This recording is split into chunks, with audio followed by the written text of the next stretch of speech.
La eligieron para cantar como broma solo por su vestido de algodón pálido, su sencillo bolso de lona y lo común que parecía en una sala llena de vestidos de seda y brillantes diamantes. Ella estaba en Sinue se habit of opera for fun, dijo alguien en voz alta, provocando risas que recorrieron la sala. Ella simplemente sonrió. Caminó hacia el frente, no dijo nada en su defensa. Nadie en esa sala lo sabía. Estaban a punto de escuchar la voz que una vez hizo que la Ópera Estatal de Berlín se pusiera de pie en una ovación de 3 minutos. La gala benéfica privada tuvo lugar en la gran propiedad de la señora Lawson, una famosa socialité conocida por organizar eventos lujosos que combinaban opulencia con un superficial estilo filantrópico. Era una tarde cálida en Nueva York, justo después de que los últimos rayos rosados del atardecer se hubieran desvanecido en un profundo moretón en el horizonte. Los invitados comenzaron a llegar en elegantes autos que se deslizaban por la entrada circular, cada uno saliendo con conjuntos brillantes que reflejaban las luces del porche. Mujeres con vestidos de noche que costaban pequeñas fortunas, hombres con esmokines con sutiles variaciones de negro. Todos convergieron en el vestíbulo abierto donde el personal uniformado tomó los abrigos y los condujo al salón principal. Los arreglos florales estaban meticulosamente expuestos en cada rincón. Altos jarrones de cristal llenos de orquídeas o lirios, el aire impregnado de la suave dulzura de un perfume de alta gama. Un susurro de voces refinadas flotaba bajo la luz de la lámpara de araña. Era exactamente el tipo de ambiente en el que ella se sentía invisible. Su sencillo vestido de algodón, de un tenue tono rosa pálido, parecía desvanecerse entre los brillantes satenes. Llegó del brazo de Dan Rutherford, un modesto consultor de TI que sabía que la señora Lawson había organizado algún arreglo de negocios tangencial. Dan también llevaba un traje ligeramente desenfadado que sugería que rara vez se permitía el lujo de vestir formalmente. Entraron en el vestíbulo, conscientes al instante de que estaban fuera de lugar. Ella aferraba su bolso de lona, dentro del cual llevaba sus artículos de diario. Una libreta desgastada donde garabateaba pensamientos dispersos o líneas melódicas de llaves gastadas de la cartera y un teléfono viejo.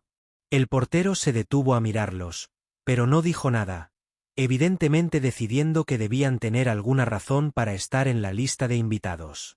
En cuanto entraron en el salón principal, la distinción entre ellos y el resto de los invitados se agudizó.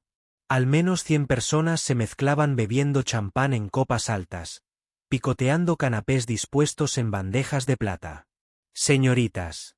La propia Lawson, envuelta en un vestido negro largo hasta el suelo, brillando con diminutos cristales que circulaban de un grupo a otro, irradiando esa frágil calidez de quien se nutre de cumplidos superficiales.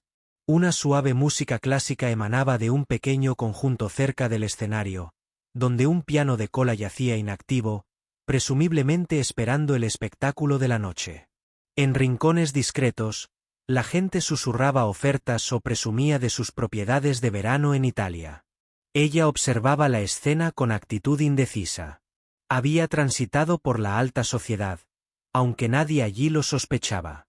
Un silencio condescendiente rozó sus oídos, como una brisa suave, tácita pero penetrante. Vio como algunos invitados entre la multitud se giraban para observar su vestido arrugado con confusión, si no con desprecio. Su madre solía decir, que te miren, hay más de ti de lo que jamás verán. Así que ella forzó una pequeña y educada sonrisa, dejando que Dan la guiara a una zona menos concurrida cerca de una mesa auxiliar llena de entremeses. Sintió un nudo en el corazón al recordar el torbellino de paparazzi del que una vez escapó en su vida anterior. Había deseado el anonimato, lo había elegido. Ahora, irónicamente, se sentía expuesta incluso en el anonimato porque esta multitud la consideraba indigna de atención, salvo como blanco de burlas sutiles. Se sentaron en lo que la señora Lawson llamaba la mesa adicional, una mesa redonda cerca del fondo, ligeramente apartada del escenario principal. Los demás en la mesa eran personas igualmente fuera de lugar. Algunos parientes lejanos de donantes, un par de empleados de bajo rango de la empresa de un patrocinador. todos con una expresión de cautelosa cortesía que sugería que sabían que eran cómplices del evento real. Dan les presentó a ella en voz baja, recibiendo medias sonrisas y asentimientos a cambio. Un momento después, la propia señora Lawson pasó lentamente, concentrándose en ella. La mirada de la anfitriona recorrió desde los sencillos zapatos planos de ella hasta su sencillo vestido de algodón, y una leve elevación de sus cejas indicó su desaprobación. Con una risa cuidadosamente modulada, la señora Lawson ronroneó. «Qué bien que hayas podido acompañarnos.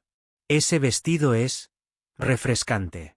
Me recuerda a una época más sencilla». Ella murmuró un gracias. Pero los ojos de la anfitriona brillaron con algo más parecido al desprecio, como si creyera haber descubierto un fallo en la presentación de la noche. Se dio la vuelta, llamando a alguien más importante, con un cambio inmediato en su tono. Ella exhaló, intercambiando una mirada irónica con Dan. Había sobrevivido a encuentros más humillantes en el pasado, pero esto aún le hería el orgullo. Se recordó a sí misma que solo había venido a apoyar a la organización benéfica, no a impresionar a nadie. Tras una hora de charlas y brindis, comenzó la parte principal de la gala. Las luces se atenuaron, enfocándose en un pequeño escenario al frente donde había un micrófono. Se hizo el silencio, y la señora Lawson subió al escenario entre lentejuelas negras, saludando a todos con un elaborado monólogo sobre la importancia del arte, como las contribuciones de esa noche beneficiarían a la música juvenil y a los programas educativos. Siguieron los aplausos. Entonces, un hombre extravagante con traje violeta se acercó, presentándose como Armand Leclerc, agente teatral. Proclamó que, como parte del entretenimiento de la noche, retaría a los invitados a una competencia vocal amistosa. El ganador, elegido por aclamación del público, recibiría 2 entradas para la próxima actuación especial de la Filarmónica de Viena. Se alzaron vítores y algunos invitados aplaudieron con anticipación. Ella bebió un sorbo de agua, indiferente. Sabía que estas competiciones improvisadas a menudo ocultaban la oportunidad de que ciertos aficionados bien conectados lucieran. Su mente divagaba, recordando las noches en que actuaba en teatros de ópera de lujo, antaño venerados por su voz. El recuerdo le dolía el pecho. Dejó su vaso de agua, decidida a no dejarse vencer por la nostalgia. El primer voluntario fue un hombre de mediana edad con el pelo entrecano que cantó un pasable fragmento de barítono de una conocida aria italiana. Lo hizo con una postura rígida, cosechó un aplauso cortés. A continuación, una mujer menuda con un vestido esmeralda subió al escenario, presentando una vistosa pieza de teatro musical, con el vibrato vacilante, pero una confianza inquebrantable. El público vitoreó con entusiasmo, más por el espectáculo que por la destreza. Armand, en el papel de maestro de ceremonias extravagante, bromeó con el siguiente artista, escudriñando a la multitud en busca de una nueva víctima. Ella sintió una zozobra al ver cómo su mirada recorría la mesa, buscando más material para el juego. Bajó la mirada, pero ya era demasiado tarde.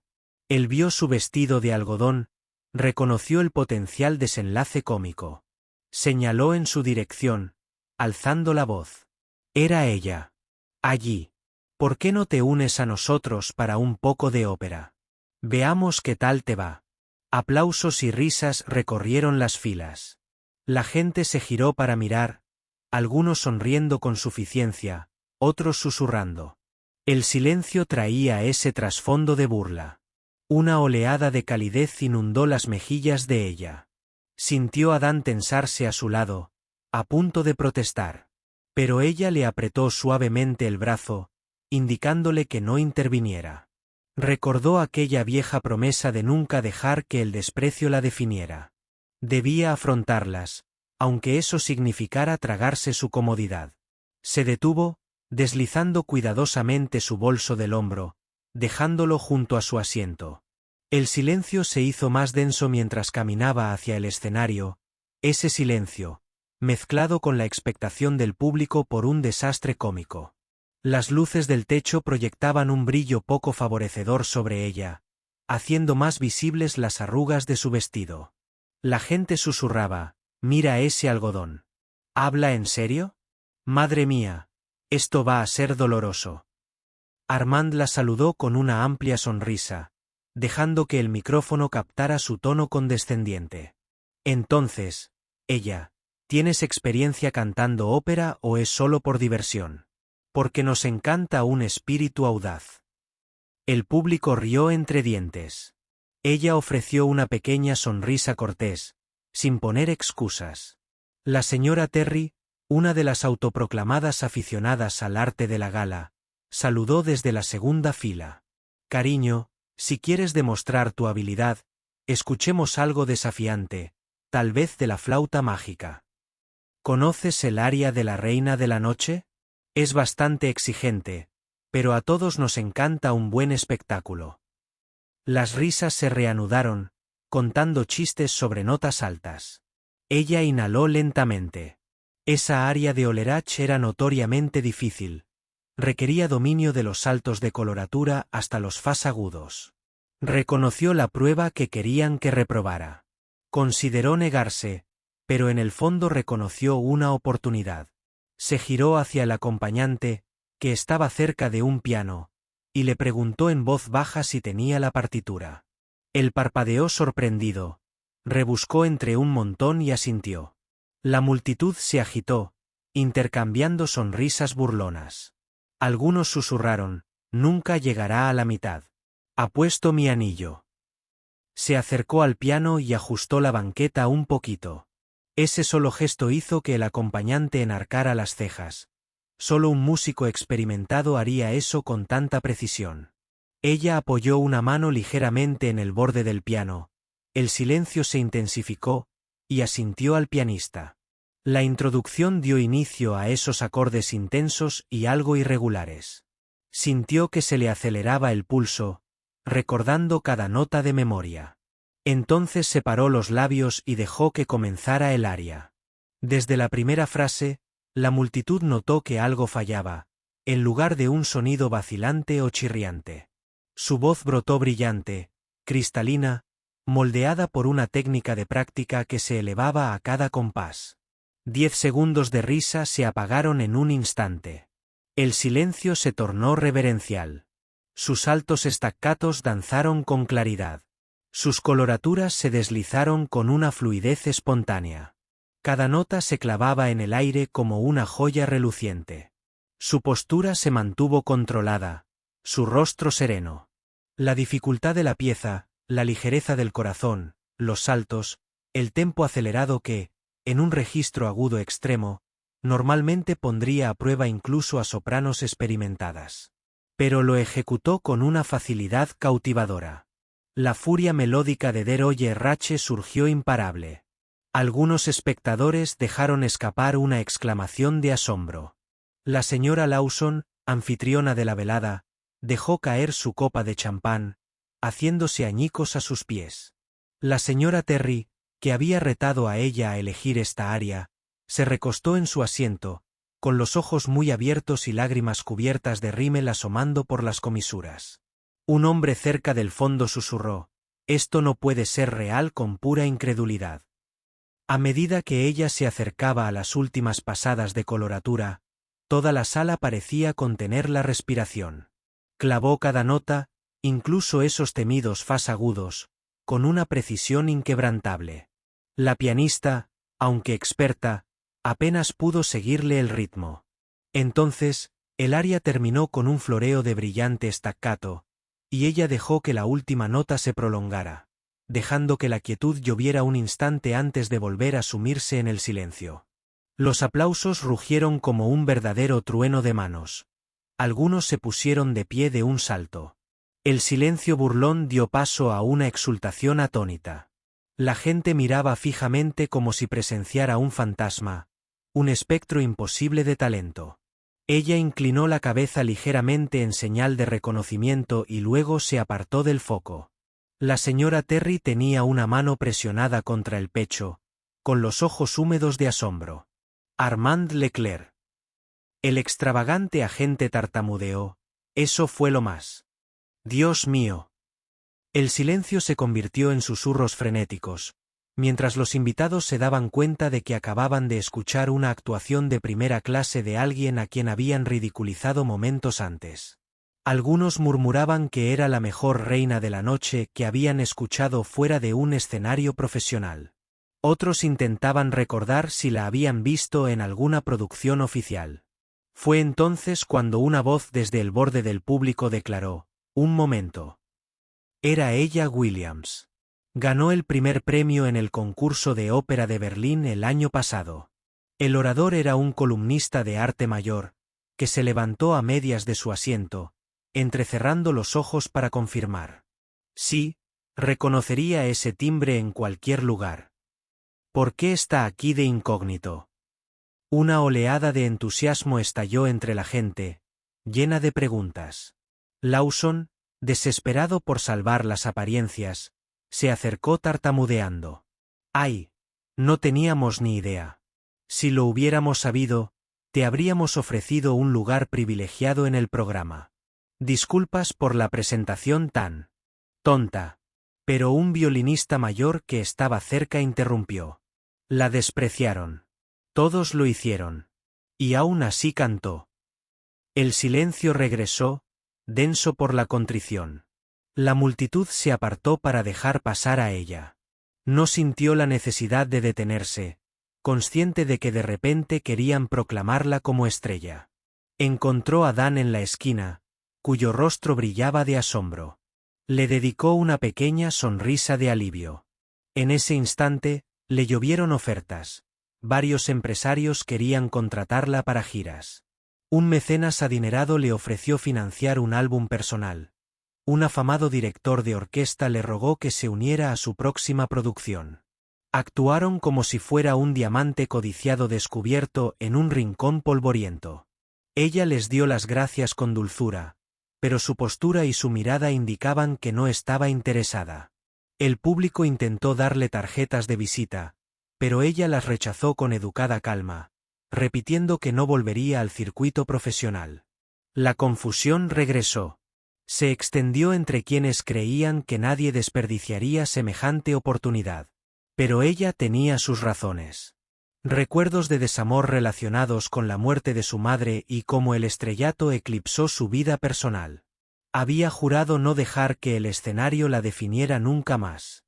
La señora Terry, con lágrimas en el rímel, intentó acercarse con disculpas temblorosas, balbuceando que nunca tuvo la intención de insultarla.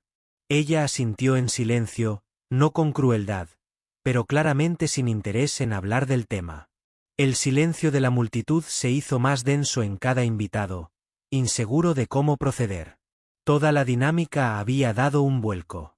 Quienes se habían burlado de ella ahora se postraban para reclamar su atención mientras ella, con el mismo vestido de algodón y zapatos planos desgastados, permanecía impasible ante su repentina admiración. Armand Leclerc, aún con el micrófono en la mano, intentó salvar la estructura de la velada. Proclamó a ella ganadora unánime del concurso de canto improvisado. Los aplausos atronaron de nuevo. Pero cuando intentó entregarle las 2 entradas para la Filarmónica de Viena, ella simplemente se adelantó, las rechazó con delicadeza, explicando con tono sereno que no tenía ningún interés en cobrar un premio por una actuación que nunca tuvo intención de hacer. Siguió el silencio de asombro. La gente se dio cuenta de que realmente les estaba dando la espalda a los elogios. Algunos la miraban con incredulidad, otros con un respeto reticente. La señora Lawson esbozó una sonrisa frágil, instándola a reconsiderar. Podemos organizar una función especial, que tu talento sea el centro de atención, querida. Pero ella solo negó con la cabeza. No hace falta, dijo en voz baja. Luego, pasando el brazo por el de Dan, caminó hacia la puerta lateral que daba a la terraza de la finca, dejando atrás a una multitud desconcertada. El silencio se disipó tras sus pasos y se escabulló en el cálido aire nocturno. Liberada de las miradas intensas, respiró con más tranquilidad. Dan la siguió con los ojos abiertos, lleno de preguntas. Ella le dijo en voz baja que había dejado el escenario por razones demasiado complejas para articular en ese momento, y que pretendía seguir con su vida más sencilla. A la mañana siguiente, las columnas de chismes locales estallaron con la historia. Misteriosa diva de la ópera con vestido de algodón roba la noche. Algunos la etiquetaron como el fantasma de la ópera, aludiendo a que al principio nadie la reconoció. Otros revivieron rumores sobre su repentina desaparición de la escena operística berlinesa. Quienes leyeron sobre el tema devoraron cada detalle, desde cómo la anfitriona intentó humillarla hasta el silencio que siguió a sus primeras notas. Las fotos mostraban el momento en que la señora Lawson dejó caer su champán, la instantánea de la señora Terry inclinándose hacia adelante con los labios entreabiertos. La cobertura la retrató como heroína y enigma. Pero mientras los medios clamaban por entrevistas, no encontraron rastro de que ella no estuviera en los círculos habituales. Había regresado a su modesto apartamento, pasó el día siguiente ayudando a un amigo a mover muebles viejos y declinó cortésmente las llamadas de cada periodista. Esa era su vida. Tareas tranquilas, rutinas suaves. Durante las semanas siguientes, un torbellino de nuevas invitaciones inundó su buzón, desde cenas filantrópicas hasta recitales exclusivos. Dan bromeó diciendo que prácticamente podía subirse a cualquier escenario de ópera si quería. Ella se negó cortésmente, y cada uno respondió a las invitaciones con un simple gracias por pensar en mí, pero debo declinar. Algunos asumieron que era una táctica de negociación, pero su sinceridad finalmente los convenció. Las historias persistieron un tiempo, cautivando a las páginas de arte locales. La gente planteaba hipótesis sobre por qué rechazaba la fama. Quizá miedo escénico, desamor o una promesa que le había hecho a su madre moribunda. La verdad era más simple y cada vez más personal. Había dado lo mejor de sí a ese mundo, una vez perdió algo valioso en el proceso y decidió no volver a hacerlo. Seguía cantando, pero solo bajo sus propios términos. Encontró consuelo en el recuerdo de las últimas palabras de su madre. La voz es un don, pero hay que elegir quién la escucha. Había elegido cantar esa noche solo porque intentaron humillarla. Ahora que se lo había demostrado, no veía motivo para quedarse entre ellos. La conmoción entre los asistentes a la gala fue profunda. La señora Lawson fue ridiculizada por orquestar un evento que terminó en su propia vergüenza. Algunos invitados que se habían reído disimuladamente de la apariencia de ella quedaron con la cara roja, recibiendo sarcasmos de sus conocidos. La anfitriona intentó salvar su reputación elogiando públicamente la singular humildad de ella, como si siempre la hubiera defendido. Pero el público se dio cuenta de la farsa y se burló de la señora Lawson por su hipocresía. Mientras tanto, la señora Tari, la mujer que exigió el aria de la Reina de la Noche, escribió una publicación en redes sociales, intentando mantenerla en secreto en el contexto de la historia. Pero digamos que escribió una carta a una organización local de arte o algo similar elogiando la trascendental maestría vocal de ella, pero se leía más como una disculpa disfrazada. El violinista mayor que había hablado en la gala repitió su condena. Intentaron denigrarla para reírse, pero ella los superó. En reuniones más pequeñas, la conversación era la misma. Nunca juzgues a un artista por su atuendo. Las lecciones morales se extendieron a otros eventos, quizás modificando ligeramente la cultura snob de la ciudad. Ella, mientras tanto, se mantuvo dedicada a su vida cotidiana. Continuó dando clases particulares a algunos estudiantes de música de su antiguo círculo, sin importarle si conocían su éxito en Berlín. Encontró satisfacción personal al ver a un adolescente tímido dominar un área básica, viendo el brillo en sus ojos al descubrir un nuevo potencial. El boca a boca la convirtió en una profesora particular muy solicitada, pero mantuvo su círculo reducido, seleccionando cuidadosamente a quienes parecían dedicados por las razones correctas. Se dio cuenta de cuántos jóvenes aspirantes son devorados por la sed de fama, la misma máquina que una vez intentó etiquetarla como un producto. Ella no quería formar parte de eso. También reconoció que la herencia de su padre, una suma generosa, le permitía vivir modestamente sin perseguir el dinero. Nunca hizo alarde de ella, nunca se movió de su modesto apartamento. Creía que la comodidad se encontraba mejor en las alegrías intangibles del canto y la enseñanza. De vez en cuando, recordaba el silencio en aquella sala de gala, como las risas del público se disolvían en una reverencia atónita, y sentía una punzada de tristeza, pues le recordaba lo rápido que el mundo podía pasar del ridículo a la adoración. No le gustaba ninguno de los dos extremos. Un día llegó una carta de un viejo amigo de Berlín, Jonas, el director de orquesta, que la había acompañado en su mayor triunfo. Le escribía que la Ópera de Berlín presentaba una nueva producción y la invitaba a unirse a ellos. Había oído rumores de su reaparición en la gala, describiendo cómo la ciudad bullía con los avistamientos de ella. Jonas insistió en que su lugar seguía siendo el gran escenario si lo deseaba. Leyó su carta a la tenue luz de una lámpara en su sala de estar, sintiendo un torbellino de emociones contradictorias.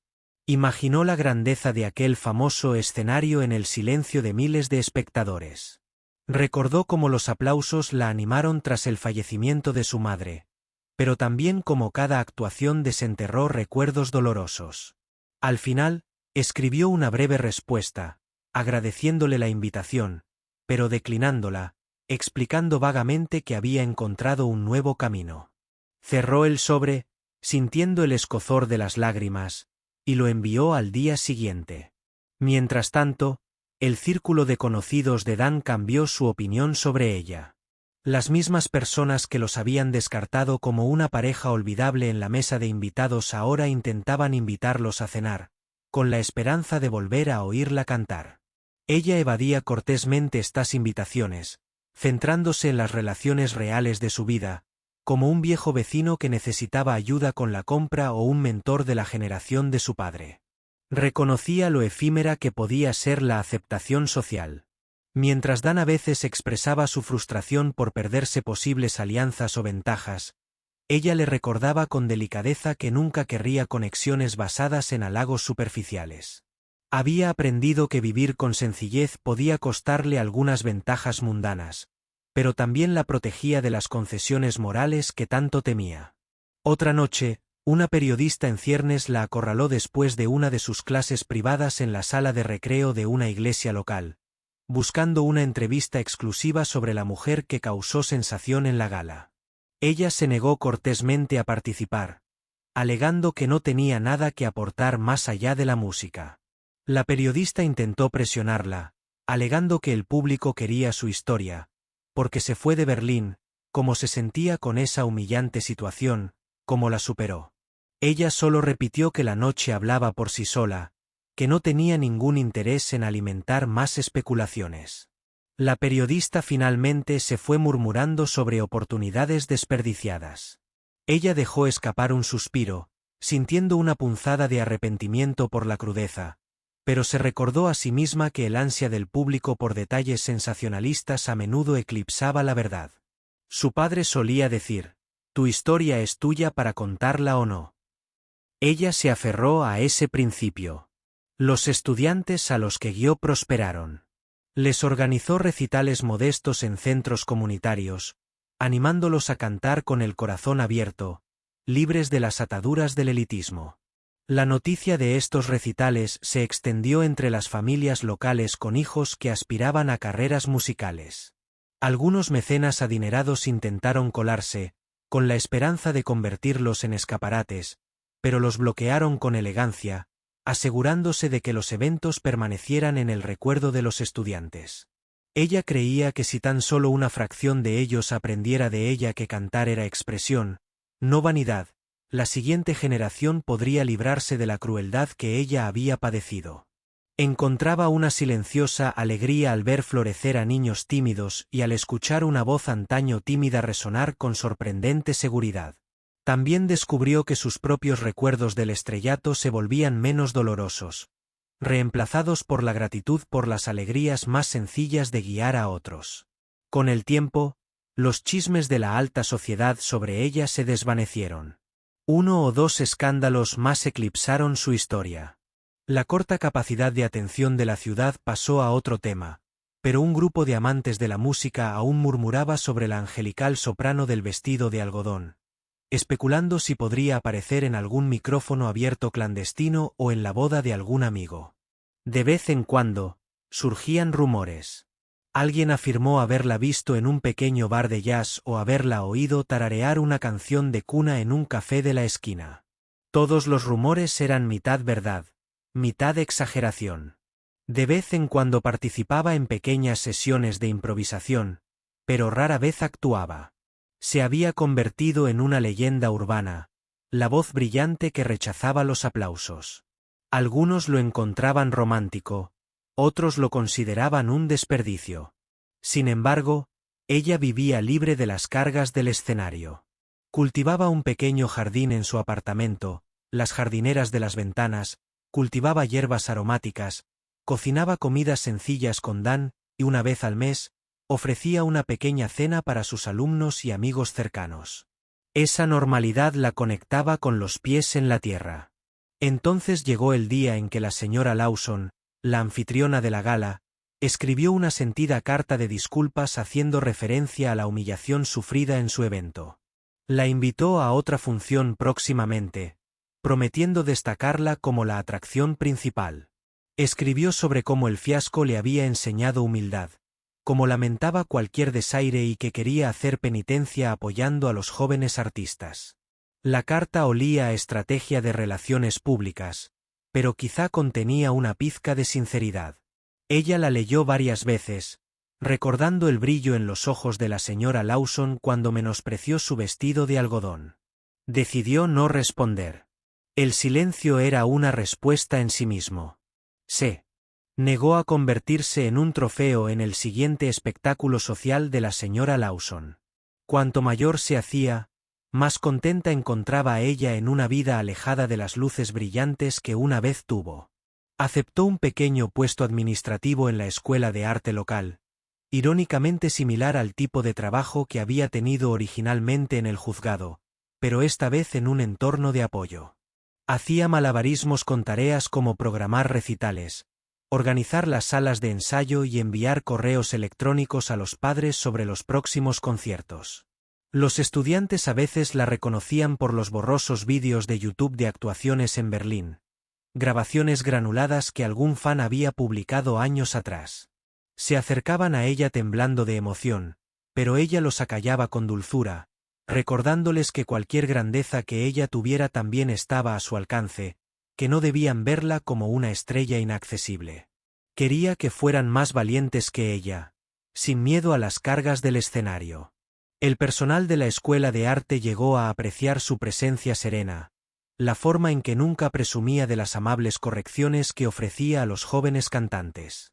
Conocían algo de su pasado, pero respetaban su privacidad.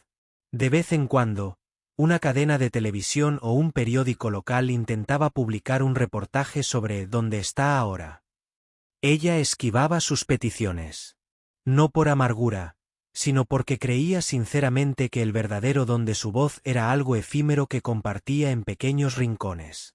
Algunos críticos argumentaron que era egoísta negar su talento al mundo exterior. Ella aceptó ese desprecio, confiando en sus instintos. Recordó que su madre le había dicho una vez que cantar era el lenguaje del alma, y que el alma nunca debía intercambiarse por aplausos. Encontró más significado en ver a una adolescente tímida afrontar un área difícil con renovada confianza que en actuar ante miles de personas. El frenesí en torno a su nombre se fue apagando poco a poco. Cenaba tranquilamente con Dan, quien seguía siendo su fiel compañero, sin presionarla jamás para que aprovechara grandes oportunidades. Su vínculo era apacible, basado en valores compartidos. Bromas de apoyo sobre cómo la ciudad había intentado comérselos vivos. Soñaban con mudarse a un pueblo más pequeño en unos años y abrir un modesto centro musical. El tiempo lo diría. Un último eco de aquella noche de gala llegó una mañana de primavera en forma de carta de una fundación filantrópica que había trabajado con la señora Lawson. Ofrecían patrocinar una nueva academia de música. Si ella aceptaba ser su imagen, Su sola presencia atraería donantes. Leyó el florido lenguaje de la carta sobre cómo solo tu talento brillante puede unir a los donantes. Sonrió con tristeza, dobló la carta y la guardó en un cajón. Reconoció que, incluso después de su negativa, la gente seguía queriendo aprovechar su estrellato. Esa era precisamente la máquina de la que había escapado. Respondió que, si bien apreciaba su interés, no sería la figura simbólica que buscaban. Le respondieron con tono de súplica. No respondió más, dejando que interpretaran su silencio como una respuesta. No le apetecía una institución construida sobre ilusiones. En su vida personal, experimentó pequeñas alegrías y pérdidas. Una amiga de la época berlinesa la visitó con la esperanza de convencerla de volver a un escenario famoso. Ella los rechazó cortésmente. Otra amiga de la escena local le preguntó si haría un cameo en un pequeño concierto benéfico, a lo que ella aceptó, pero solo si era un cameo no anunciado. Esa noche, en un pequeño teatro de caja negra, cantó una sencilla canción de cuna, dejando al público sin aliento. Salió por la salida lateral antes de que se armara alboroto, sintiendo el silencio de gratitud que la acompañaba. El boca a boca corrió, y cada nuevo rumor sobre la soprano vestida de algodón que desapareció se extendió fugazmente por la ciudad. Siguió enseñando, viviendo con sencillez y atesorando silenciosas alegrías. Pensó en cómo un momento de humildad venció a una sala llena de arrogancia en esa gala, cómo una sola actuación podía desentrañar sus juicios. Lo consideró una prueba de que la autenticidad era imparable, de que una voz desde el corazón desarmaba el desprecio mejor que cualquier diatriba o discusión. Unas semanas después, se topó con la señora Terry por casualidad en un supermercado local. La mecenas de las artes parecía incómoda, reconociendo claramente a ella. La saludó con torpeza, explicando que estaba recogiendo algunas cosas para la cena de una amiga. Ella asintió, sin ofrecer más. La señora Terry luego soltó una disculpa confusa sobre esa noche, lo crueles que habían sido. Dijo que había aprendido del fiasco y se había vuelto más abierta de mente. Ella escuchó con calma, viendo un remordimiento genuino en los ojos de la mujer. Lo siento por subestimarte, concluyó la señora Terry con la voz temblorosa. No teníamos derecho. Ella aceptó la disculpa con un suave. Gracias. Todos hacemos cosas de las que nos arrepentimos. Salió de la tienda con una pequeña sensación de cierre, pensando que incluso quienes se burlaban de ella podrían encontrar redención en la reflexión. Esperaba que así fuera por el bien del alma cultural de la ciudad. Otro giro inesperado la llevó a cruzarse con Armand Leclerc, de nuevo el extravagante agente que la había elegido. La vio en un parque, leyendo un libro a la sombra de un olmo. Se apresuró a disculparse y a expresar su asombro, repitiendo que nunca había escuchado una voz así en toda su carrera. Si te unes, puedo convertirte en una estrella, dijo, recordando aquella noche. Ella se negó cortésmente. Él insistió, citando la posibilidad de fama y fortuna. Ella se mantuvo amable pero firme, diciéndole que el estrellato ya no estaba en su camino, que valoraba su obra más que los elogios fugaces del público. Él la miró asombrado, evidentemente desconcertado por una artista que renunciaría al escenario. Luego se fue, negando con la cabeza como si fuera el fenómeno más extraño que jamás hubiera presenciado. Ella reanudó la lectura, imperturbable. Con el tiempo, el recuerdo de esa noche de gala se convirtió en una especie de leyenda urbana. Recuerda a la mujer de algodón que cantó Reina de la Noche mejor que cualquier estrella. La gente repitió el cuento en las cenas, medio riéndose de cómo casi la alejaron, medio maravillada por su increíble habilidad. Algunos afirmaron que era una aristócrata perdida con una trágica historia de fondo. Otros insistieron en que era un ángel. La verdad seguía siendo más simple. Ella era solo ella Williams, una mujer que una vez se elevó en grandes etapas, pero eligió un curso más tranquilo. Descubrió que podía dar forma a la música de la ciudad. Cultura de detrás de escena. Inspirando a los estudiantes, disuadiendo el esnobismo, instando a lugares más pequeños a abrirse para novatos talentosos. Ella hablaba raramente, pero cuando lo hacía, la gente escuchaba. Ese silencio de respeto reemplazó el silencio de la crueldad, un triunfo menor por la autenticidad. A medida que pasaron los años, Dan le propuso matrimonio de la manera más sencilla sobre una cena tranquila en su pequeño restaurante favorito. Ella aceptó, lágrimas en sus ojos, recordando cómo había estado junto a ella en la gala, indefensa pero solidaria. Tuvieron una boda modesta, sin paparazzi, sin solos dramáticos de ella. Ella cantó solo un gentil voto, una melodía que compuso solo para él. La vida se volvió más sobre las alegrías cotidianas compartidas. Consideraron mudarse a una ciudad del campo donde podían construir una vida lejos del tocador de la ciudad. Pero se retrasaron cuando sus alumnos la necesitaban. También sintió una sensación de misión al proteger a la próxima generación de las ilusiones que casi la tragaron. Entonces permanecieron en la ciudad en un apartamento un poco más grande con un piano vertical de segunda mano en la esquina. Ella practicó de vez en cuando dejando que las notas llenen esa modesta sala de estar. A veces, los vecinos en el pasillo se detuvieron, cautivados por el inesperado aria que flota a través del paneles de yeso barato. Ella nunca se quejó si escuchaban. La música para ella estaba destinada a ser compartida espontáneamente. En cierto momento, una pequeña publicación de artes escribió una retrospectiva larga sobre ella que detallaba su triunfo de Berlín, la desaparición, la Galaschaque. Intentaron encontrar un nuevo ángulo, concluyendo con un párrafo sobre cómo continuó dando forma a los talentos jóvenes. La compararon con un diamante oculto que hace referencia a cómo un alma tranquila puede mover montañas. Ella leyó el artículo una vez, luego lo guardó en un cajón. No encontró necesidad de detenerse en ello. El mejor legado que creía era intangible en los corazones de aquellos que la escucharon y se dieron cuenta de que ellos también podían desafiar el desprecio. Ella enseñó a sus alumnos que usar un vestido de algodón o zapatos viejos nunca invalidó su arte, de que el escenario perteneciera a quien tenía coraje, no una clase socioeconómica específica. Algunos encontraron su consejo que cambió la vida. Otros encontraron su postura desconcertante. Todos finalmente reconocieron su sinceridad. Eso fue suficiente. Más de una década más allá de esa fatídica gala, la memoria del evento de la ciudad fue media leyenda y mitad advertencia. La gente lo repitió en círculos más pequeños. Nunca te rías del sin pretensiones en tu medio, porque podría destronar tus ilusiones con una sola área. Relataron cómo el silencio que una vez acompañó a los de los burlas se transformó en aplausos atronadores. Ella, por su parte, rara vez lo discutió. Continuó viviendo, enseñando, a veces cantando en pequeños recitales para organizaciones benéficas locales que carecían de brillo, pero tenían una genuina gratitud.